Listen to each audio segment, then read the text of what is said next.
Bonjour, dans cette vidéo, on va expliquer le modèle à génération imbriquée de Paul Samuelson.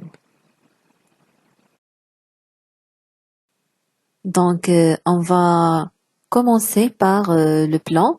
Dans cette présentation, on va voir le contexte, une introduction, définition du modèle et les caractéristiques du modèle selon Paul Samuelson.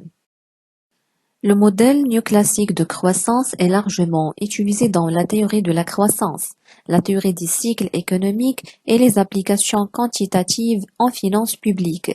Dans la formulation habituelle du modèle néoclassique, il n'y a pas d'hétérogénéité.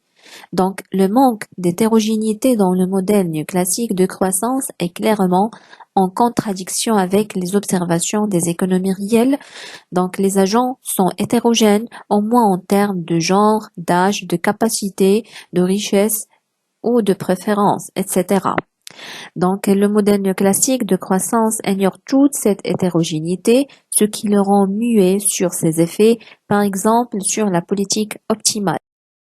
Le modèle de croissance néoclassique avec ses individus infiniment vivants et identiques est très utile pour analyser un grand nombre de sujets en macroéconomie. Cependant, il existe certaines questions qui nécessitent de s'écarter de ces hypothèses, par exemple les questions liées à la compréhension de l'interaction entre les individus qui sont à différents stades de leur cycle de vie.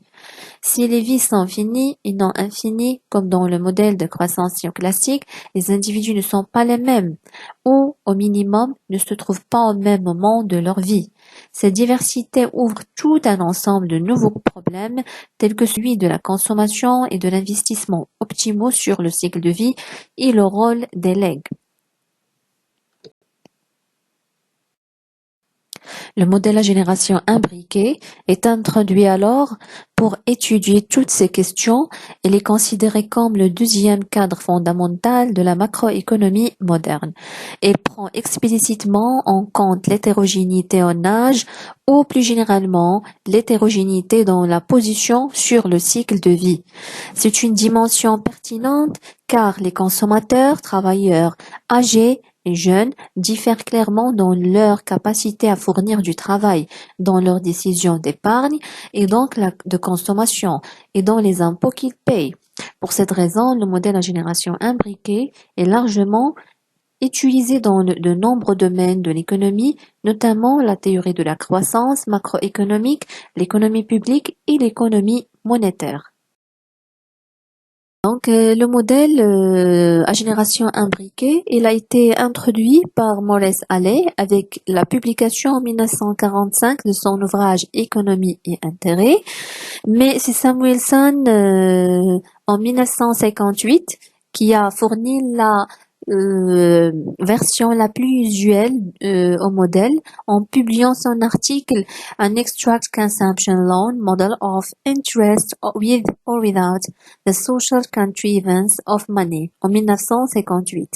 Et par la suite, le modèle a été développé par Diamond en 1955 qui a introduit l'État via une politique d'endettement public. Définition du modèle.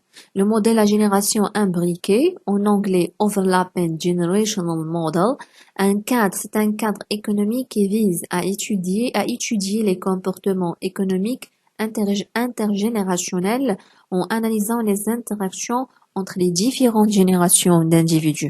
C'est un type de modèle de croissance d'équilibre dans lequel l'économie comporte au moins une génération dans lequel on considère deux types d'agents, les jeunes et les vieux.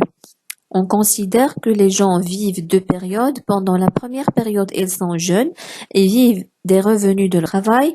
Pendant la seconde période, ils sont vieux et vivent du revenu de leur épargne.